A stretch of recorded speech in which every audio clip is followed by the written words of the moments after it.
Hello and welcome to the AstroloCAST. My name is Jillian Grace and I'm going to be taking you through the 16th of February all the way to the 22nd of February. Real quick before we get started, I want to remind all of you that this is not an astrology prediction podcast or videocast. That is not something that I do. What I do is I provide you the power to understand how different alignments might affect you emotionally.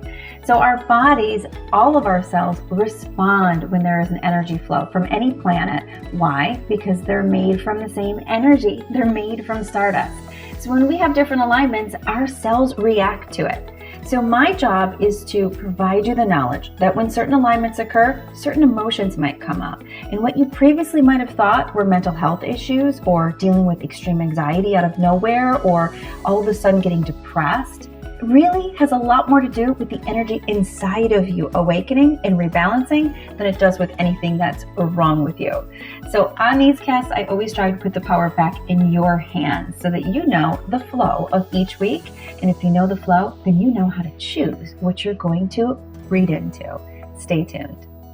So first, we're going to kick off the 16th and 17th in which the moon will be aligned with Capricorn. Now, wherever the moon is, that's always going to depict your mood.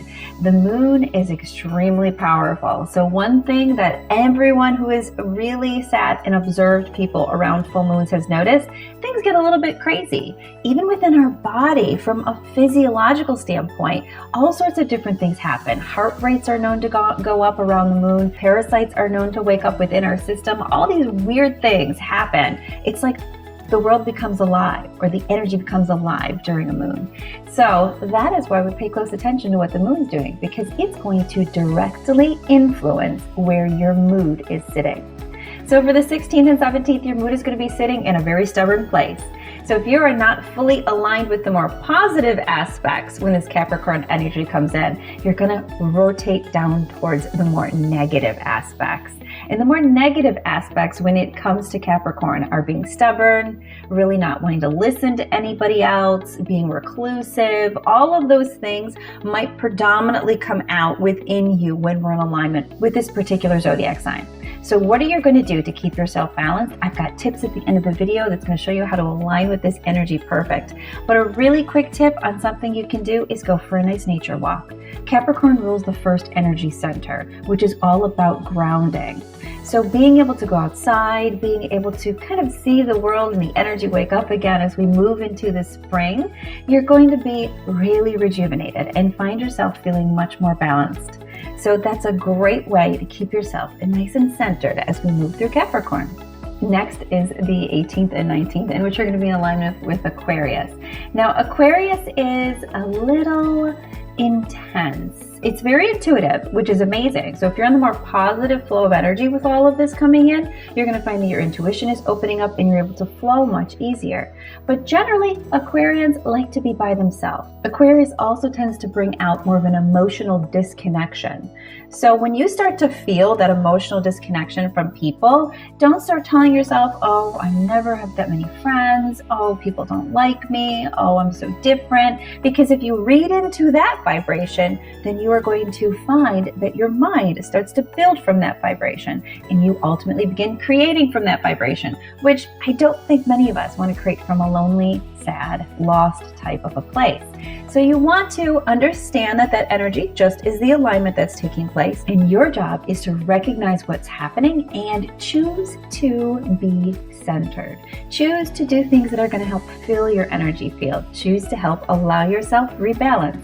I've got the perfect tips coming up on the end of this video to show you how to do that, so stay tuned. Real quick side note, for anyone out there who has children, teenagers, or even adult children, check out my latest podcast, which is going to help explain to you how their energy flow works through these fields. And it's going to give you a snapshot of how your week might go every single week with your children's behavior and how the energy can affect all these little influxes inside of us. Because it's your job as a parent to help them ignite. Link to that podcast will be in this video, so check it out. Now moving on to the 20th and 21st, we're going to be in alignment with Pisces. Now, Pisces can be moody, it can be lazy, it can bring up a lot of anxiety. So if you're finding there's a lot of heightened anxiety when this comes up, it's going to be a perfect example of your energy feeling the Pisces come in. So what to do to stay balanced with Pisces is to always keep in mind the idea of water.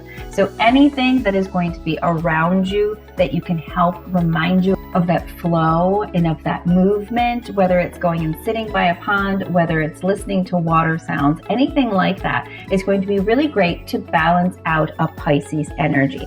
Now, those of you who are in the Astrolo family, we have already discussed everything you need to do and everything you need to know, because this is also the full moon day. So we've already chatted about this, including giving you the tips of the gemstones that you need and all of the different items that you need to have available to clear your house. So don't forget those things. Those of you who are not part of the Astrolo family, you want to just pay close attention. Do whatever you can to help this flow of water, this feeling of water moving through you. And that is going to help keep you balanced. And don't forget to drink a lot of water, because it's going to help to rebuild your energy structure and keep you balanced on this day. Last but not least, we come into the really intense time, which will be the 21st and 22nd when we're in alignment with Aries. Aries is an angry, frustrated, third chakra, so right here in the center of your body, right where your solar plexus sits or your ego, that is all Aries. So when Aries comes into alignment, it can be really intense. You could be very obstinate, very fiery, very passionate. You could be very not allowing to other people to speak their opinion and just attacking them.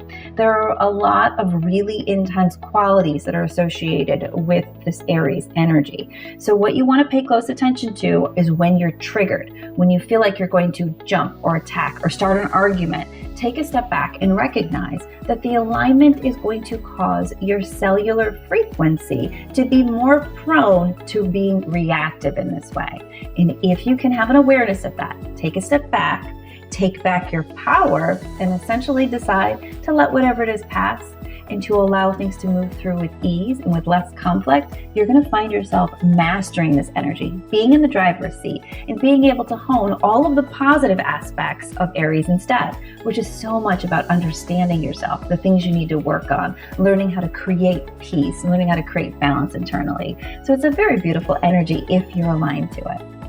Now we're on to my favorite part, Astrolo tips for the week. So how do you stay balanced this week? Don't forget nature. Don't forget water sounds. Don't forget different things that are going to help you become more self-reflective. Maybe a journal if you start to really find yourself being angry or frustrated about something, to write down whatever that something is, because in that is going to be a message to you about something you need to heal or let go of in order to move past this phase.